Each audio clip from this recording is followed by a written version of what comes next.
जय हिंद मित्रों, इस वक्त हम मौजूद हैं कोरबा जिले के उपनगरीय क्षेत्र है यह दोंदरो ग्राम पंचायत है। दोंदरो में ही हम इस वक्त मौजूद हैं और यहाँ पर जमीन विवाद की स्थिति को लेकर यहाँ पर जब स्थिति निर्मित हुई है वहाँ पर हम मौजूद हैं।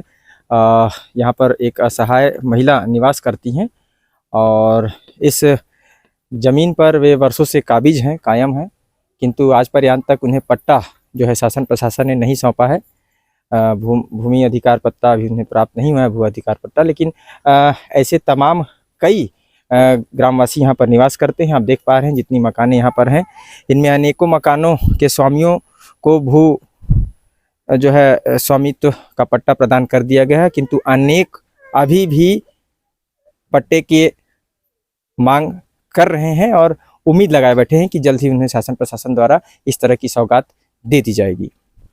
किंतु इसी बीच जहां पर वर्षों से लोग काबिज हैं, वहीं पर कुछ लोग उन्हें अपना भूमि बताकर काबिज करने का भी प्रयत्न कर रहे हैं। कहीं ना कहीं गलत तरीका हो या फिर कहना चाहिए कि भय दिखाकर जो है उन्हें हटाने का भी प्रयास किया जा रहा है। पीड़ित महिला का यह भी कहना है कि वहां तक हमारा शौचालय बना हुआ है, निवास स्थान है हमारा, और वह शौचालय बालको वेदांता के द्वारा आज से तकरीबन 15-20 वर्षों पूर्व ही बना दिया गया। उस वर्ष तक, उस समय से आज तक इस शौचालय का इस्तेमाल भी किया गया है। अभी आज पर्यंत में इसकी थोड़ी व्यवस्था खराब हो गई है, किंतु इनकी ज़मीन वहां तक मापी गई थी और उसके पीछे भी जहां पर आप देख पा रहे हैं वहां तक इनकी ज़मीन थी, जहां पर वो मवेशी चल रहे हैं वहां तक। किंतु कुछ लोगों के द्वारा अब यह बताया जा रहा है कि हमारी ज़मीन यहाँ तक, इनके इस दीवार तक आएगी, हम यहाँ तक हम इस ज़मीन को घेरेंगे और ये सबको हम ये सारी चीज़ों की व्यवस्थाओं को आप हटा लीजिए, हम अपना घेरा लगाएंगे। अब सवाल यह उठता है कि क्या इस तरह की चीज़ों के लिए उनके पास कोई पट्टा है, भूस्वामी का कोई उनके पास में शासन प्रशासन द्वारा दिया हुआ पट्टा है? यदि किसी प्रकार का पट्टा या कागज डॉक्यूमेंट पेपर नहीं है तो इस अवस्था में यदि मुंह से आकर वह बताते हैं कि यहाँ पर यह ज़मीन, अमुक ज़मीन हमारी है, अमुक ज़मीन हमारी है, तो ऐसे में तो कोई भी सर उठाकर चला आएगा और बोलेगा कि अमुक ज़मीन हमारी है, तो फिर आप उसे भी दीजिएगा। तो कहीं ना कहीं यदि आपके पास पेपर डॉक्यूमेंट का अभाव है तो इस तरह से परेशानी एक असहाय महिला वह कदाचित उचित नहीं है। आइए जानते हैं किस तरह का मामला है, किस तरह की परेशानियों से दो चार हो रही हैं, कौन उन्हें परेशान कर रहा है, क्या कहकर परेशान कर रहा है। क्या नाम है आपका? सकून वैश्य। क्या परेशानी है आपको, क्या समस्या है? हम 40-45 साल से हमारे ससुर में रूंधत बांधत रही, हमारा छोड़ रहा कहीं तो मैं कहीं नहीं छोड़ा, अब मन छोड़ रही तो मैं छोड़ दे रहते हैं। माने 40-45 वर्षों से आप लोग यहाँ हैं? अच्छा, तो ये बताइए कि आपकी जमीन का जब विवाद हो रहा था तो किससे हो रहा है? माने कौन आपको यहाँ पर हटाने की बात कर रहा है, कौन बोल रहा है कि यहाँ तक हमारा जमीन है? झबिन झबिन। पूरा नाम बताइए। झबिन झबिन कहते हैं, नाम अच्छा। तो नहीं जाना था। कहाँ रहते हैं वो? यहीं से रहते हैं, एक घर के पार। तो उधर उनका मकान बना हुआ है? हाँ, बना है। फिर भी इधर भी बोल रहे हैं कि इधर भी जमीन हमारा है। ये सब कौन घेरा है, ये सब इतना सारा? ये वही घेरे हैं? हाँ, यही घेरे हैं एक साथ। और ये शासकीय जमीन है? हाँ। अब देख पा रहे हैं शासकीय जमीनों पर किस तरह से जमीनों पर गोरख धंधा किया जा रहा है। काबिज करने का एक होड़ सी मची हुई है कि ये हमारी जमीन है, हमारी जमीन है, लूट मची हुई है। क्षेत्र के जनप्रतिनिधि सरपंच होते हैं, सरपंच को क्षेत्र में विजिट करने की आवश्यकता है। महज 20 कदम 50 कदम की दूरी पर उनका निवास स्थान है और आज पर्यंत तक इस तरह की जमीनी विवाद चलती आ रही है, तो उस पर रोक लगाने की आवश्यकता है। साथ ही शासन प्रशासन की जो जमीनें हैं उस पर अवैध जो कब्जा हो रहा है उसको भी सूचना देने की आवश्यकता है। इससे राजस्व को भी कहीं ना कहीं क्षति पहुंचती है। तो ये बताइए कि अब आप क्या चाहती हैं, कहाँ तक जमीन है आपकी, क्या कहना है? वो जमीन वहाँ तक ले सारो दे घेरा है, यहाँ तक। हाँ। तो कैसे कर? और जो शौचालय बना है वह भी आपके जमीन में ही बना है? हाँ, हमारी जमीन में। अब वो क्या कहते हैं कि शौचालय आपके जमीन में नहीं है? नहीं है। अच्छा। वो हमारी जमीन में कहा थे पूरे घर है, 2 कमरा घर है, पारे कहा थे ये है, वो पार के है, ये दोनों कमरा है।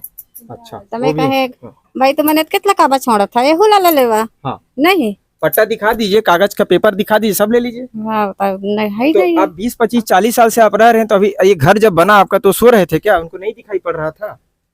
पता नहीं है सर, मैं तो आज से अचानक से उनको कैसे सामने आ जा रहा है कि जो है ये जमीन जो है उनकी है? 40-45 साल हो गए अब तक जो है उनको पता नहीं चला। आज अचानक से वो जमीन पर अपना हक जताने आ रहे हैं।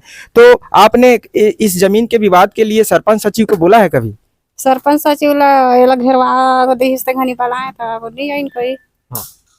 तो कभी भी एक बार भी समझाइश दिया गया है क्या इस जमीन को लेकर? कभी बैठक हुई है, मतलब आए हैं लोग? नहीं नहीं आए हैं, नहीं माने मौखिक समझाइश भी नहीं दिए हैं। तो और पटवारी है नापी से ना, हाँ। तो खुद जमीन कहा था तेका लड़का है मैं रसीधारी से, हाँ। तो रसीधारी तो है इसे रसीधारी से तो इतकल इसे छोड़ दे रहती से हमार जमीन इतकल हमें नहीं लगे के हमारा इतका में धर रहती नहीं तो महू मान लेते कि इतका होकर जमीन है भाई तो मैं काबर लूँ गई के तो घनी रसी खींचिस काबर होना मोरे कहना है। अच्छा, माने आपका कहना है कि जब वहां तक रस्सी खींचा है इससे स्पष्ट होता है कि जमीन आपकी वहां तक थी है? जब हमारी जमीन थी तभी तो वहां तक रस्सी वो खींचे थे। आज कह रहे हैं कि नहीं जमीन आपकी वहां तक नहीं है, यहाँ तक हमारी है ना? हाँ। तो अभी आप क्या चाहते हैं? उनका पट्टा है, उनके पास कागज है, जमीन का पेपर है? पट्टा तो नहीं है सर, फिर हावे हावे कहते हैं फिर नहीं है पट्टा रहती तक थोड़े ना पाती सारे है। अच्छा, माने पट्टा है नहीं लेकिन मालिकाना हक जताने के लिए वो आ रहे हैं। अब जब शासन प्रशासन ने, देखिए यहाँ पर सवाल यह खड़ा होता है कि कोई भी व्यक्ति जो कि शासकीय जमीन होता है वहाँ पर रहन बसन के लिए शासन ने भी थोड़ी सी छूट दे रखी है। इस क्षेत्र में, ग्रामीण क्षेत्रों में जहाँ पर निवास करते हैं कुछ असक्षम लोग होते हैं, जो गरीब तबके के लोग होते हैं, उनको शासन प्रशासन ने भी थोड़ी छूट दे रखी है। उस वजह से रहन बसन लोग करते हैं। और वहीं कुछ ऐसे लोग भी होते हैं जहां पर शासन प्रशासन की ज़मीनों पर अपना हक जताते हैं, लगातार काबिज करते हैं। काबिज करने के पश्चात वे क्षेत्र के, संभवतः क्षेत्र के सरपंचों से साठ गांठ करके जमीनों को कब्जा करने के पश्चात, घेराबंदी करने के पश्चात उन्हें बेचने का भी गोरखधंधा लगातार सामने आता रहा है। तो यदि आपके रहन बसन लायक आपके पास जमीन है, उसके बावजूद अन्य जमीनों पर यदि आप काबिज होते हैं तो कहीं ना कहीं वह जांच का विषय बन जाता है। अब यह अबला नारी है। आपके यहाँ पर कितने लोग काम करते हैं बताइए? काम करने वाला कोई है? काम करने वाला तो कोई नहीं है सर, बस मैं अकेला रहूं। सिर्फ आप काम करते हो? कितने संतान हैं आपके? 5 संतान हैं आपके ना? 5 लोगों में कितने पुत्र और कितनी पुत्रियां हैं? एक पुत्र है और 4 पुत्री हैं। अच्छा, और कमाने वाले सिर्फ आप ही हैं? अच्छा, और पति जी आपके हैं? नहीं, उनका स्वर्गवास हो गया। हाँ। तो आप देख पा रहे हैं कि एक महिला जहां पर 5-5 संतानों की जिम्मेदारी है, जिसके सर पर इतने से जमीन पर वह अभी फिलहाल कायम है, काबिज है, पट्टे की मांग भी है। पट्टा चाहती हैं आप? हाँ चाहती हूँ। सरपंच से बताए हैं आप? नापी हो इस तब पट्टा दे के तो ना पाए। अच्छा, है ना? पट्टा देने के लिए आपकी नापी हो गई, कितने दिन पहले हुई थी? 2 साल। 2 साल हो गया। पट्टा अभी तक रहने के लिए इनके पास, ये रह रहे हैं 40-45 वर्षों से। लेकिन दुर्भाग्य देखिए कि 2 साल, महज 2 साल पूर्व इनका अब जाकर इन पर सरपंचों की नजरें इनायत हुई और खाना पूर्ति के लिए नाप जरूर दिया गया। उसके बावजूद आज पर्यंत तक पट्टा इनको नहीं मिला है, जिसकी वजह से इन जमीनों पर लगातार विवाद की स्थिति निर्मित होती है। इस जमीनों में लोग अनैतिक तरीके से, अवैधानिक तरीके से काबिज करते हैं। कहीं ना कहीं इस पर जांच का विषय है। क्षेत्र के सरपंच से भी हम निवेदन करते हैं और क्षेत्र के सचिव से भी निवेदन करते हैं कि इस तरह की चीज़ों पर वे अपनी पैनी नज़र रखें। अगर इस तरह के शासकीय भूमि पर लगातार अवैध कब्जे होते हैं तो उसकी सूचना आप शासन प्रशासन को भी सौंप दें, यही जिम्मेदारी है आपकी। दूसरा चीज़, क्षेत्र में आप गरीबी रेखा में आते हैं? हाँ, गरीबी रेखा में। तो ये जो शौचालय है अभी तो इस्तेमाल नहीं हो रहा है, खराब हो गया है। और बालको वेदांता ने बनाया था? हाँ। कितने साल पहले? 5-6 साल ऊपर हो गया। 5-6 साल। ये तो शौचालय जब एक प्रावधान आया था जिसमें 15 साल पहले ये बनाया गया था, उसी समय आपका भी बना होगा क्योंकि बहुत पहले बना था ये। नहीं, उस समय है ना? तो 15 साल लगभग पहले बालको वेदांता ने, 10-12 साल से ऊपर हो गए जब बनाया था, वो भी शौचालय था ऐसी इस तरह से। तो अभी आपके पास शासन प्रशासन द्वारा दिया हुआ कोई शौचालय है क्या? नहीं। मैंने देखिए, अब क्षेत्र में सरपंच से हम निवेदन करते हैं कि अब यहाँ पर ऐसे जरूरतमंदों के यहाँ शौचालय की सुविधा यदि नहीं मिल पाती है तो आखिर किन को मिलनी चाहिए। इसलिए क्षेत्र के सरपंच और सचिव से भी हमारा निवेदन है कि ऐसे क्षेत्रों में विजिट करें, अपने पंचायत क्षेत्रों में जाकर जरूरतमंदों के लिए शौचालय की व्यवस्था करने की आवश्यकता है। किस तरह से हम विकास को अंजाम दे रहे हैं, किस तरह से ग्रामीण क्षेत्रों में विकास की लहरें बहेंगी यदि क्षेत्र में जरूरतमंदों को ही उनकी आवश्यकता की चीज़ों को, योजनाओं का लाभ नहीं मिल पाता है। तो सरपंच से बोले हैं शौचालय के लिए? नहीं नहीं बोले, वो टूट फाट गए थे ना तो पहले बोले थे जी। इसको रिपेयरिंग कर दो, अच्छा, नहीं बनता हाँ, है जो ये ऐसे। बाल्को द्वारा वेदांता द्वारा बनाया गया था, हाँ तो उसको रिपेयरिंग करने के लिए आपने बोला था, हाँ लेकिन वो रिपेयर भी नहीं हुआ और ना नया योजना के तहत बना भी नहीं अभी तक। नहीं तो देखिए, इस तरह से लगातार क्षेत्रों में हमने प्रकाशन में लाया है कि सरपंच सचिवों के क्रियाकलाप जो है कहीं ना कहीं सवालों के घेरे में होते हैं। और हम पंचायत क्षेत्र में जहाँ पर पंचायत भवन होते हैं, हमने कई बार विजिट किया है पंचायत भवन में। अधिकतर टाइम समय पर हमने कभी सरपंचों को नहीं देखा है, जबकि पंचायत भवन में उनको अपना समय देने की आवश्यकता है, ताकि कोई भी पीड़ित जाए तो पंचायत भवन में अपना निवेदन करे, आगंतुक आए तो अपनी कोई समस्या को बता सके। सचिवों से भी निवेदन है कि पंचायत भवनों में भी अपना समय दें, ताकि इस तरह के ग्रामीण अगर वहाँ पहुँचते हैं तो उनकी समस्याओं का निदान हो सके। और इस भूमि के लिए हम कहना चाहेंगे कि सरपंच सचिव जो है अपने इस मामले को संज्ञान में लेकर और इस भूमि की नापी कराएं।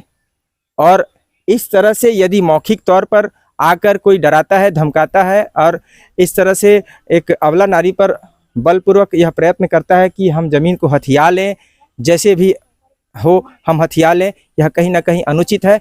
इस पर जांच होने की आवश्यकता है और इस महिला को सुरक्षा देने की आवश्यकता है। और इसकी जहां तक कब्जा, इसकी जहां तक भूमि दिखाई गई है, जहां तक नापी हुई है, वहां तक इसको बैरिकेड करके इसे सुरक्षित वातावरण में जीवन यापन करने की सुविधा देनी चाहिए। इस तरह की आवश्यकता इसलिए है, अगर ऐसी नहीं आवश्यकता होगी तो इस तरह से कई लोग आकर ऐसे अबला नारियों को परेशान करते रहेंगे, जिनके पास कोई नहीं रहेगा, जिनके सुध लेने वाला कोई नहीं है। उनके लिए कम से कम क्षेत्र का सरपंच है। ग्रामीण क्षेत्रों में क्षेत्र का सरपंच प्रथम नागरिक होता है। अगर कोई भी समस्या होती है तो वे उनका बीड़ा उठाएं और क्षेत्र में शांति बहाल बनाए रखने की कोशिश किया करें। धन्यवाद। कैमरा सहयोगी पुरुषोत्तम साहू के साथ मैं प्रधान संपादक मुकेश भारती। जय हिंद।